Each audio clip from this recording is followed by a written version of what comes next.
For the most part, theological scholarship and modern secular scholarship on Jesus debates one of two primary models. In this video, I will present both of the primary models, and then I will introduce a third model that I believe should replace both of them. The first model is a literal divinity model. This is a model advocated largely by theologians, and basically this model requires that the New Testament be factual, with Jesus being endowed with the powers to perform miracles and raise people from the dead. Between theologians, there are various aspects denied or accepted. However, in general, the idea is that the New Testament is largely factual, and its description of Jesus is largely factual. The second model is fictional. Now, views on this model vary, and though the model is mostly secular, some theological models can be represented here as well.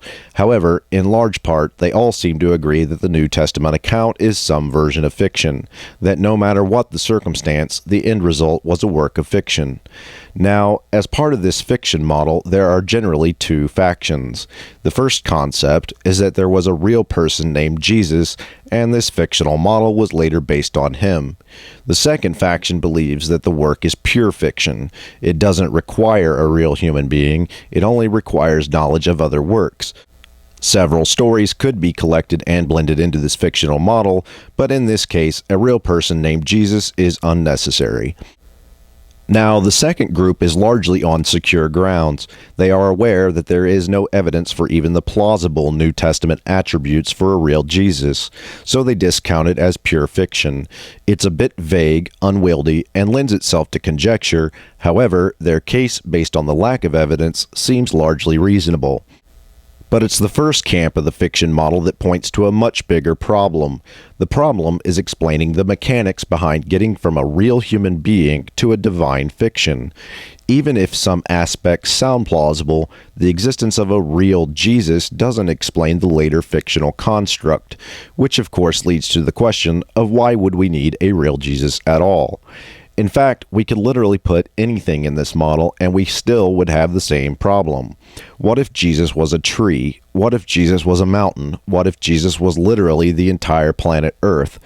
All of these present exactly the same problem, getting from zero to the New Testament explanation, except introducing an object rather than a person hints at an entirely different concept. It's the esoteric or metaphorical understanding. And this is a distinct third model. Like the pure fiction model, a metaphorical model gives the appearance of being entirely fiction. Unlike the fictional model, a metaphorical model requires a catalyst. This catalyst could be basically anything. The primary requirement is that whatever the catalyst is, it must be something very important to the people at the time. If the people at the time don't have an esoteric understanding of an event or object, the religion cannot be created. There are serious advantages to the metaphorical model. First, it does not discount the New Testament as entirely fictional.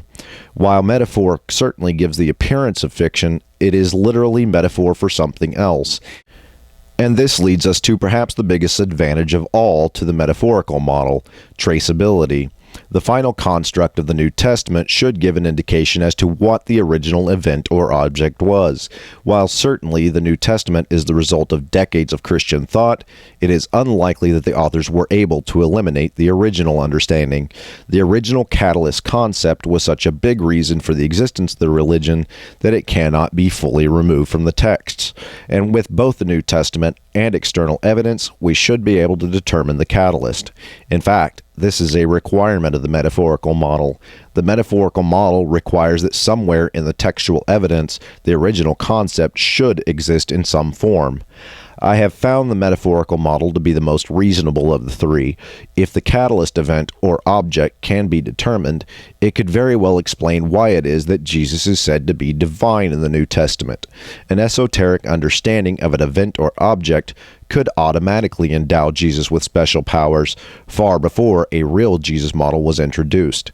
Instead of turning a real person into a Superman, the metaphorical model can automatically give us Superman. The virgin birth, the death, the burial, the resurrection, the divinity, heaven, hell, and Satan could all be introduced first, with the later authors creating a very simple, real Jesus historical concept. And the only requirement for this model to be plausible is an event or object that can be understood in an esoteric way.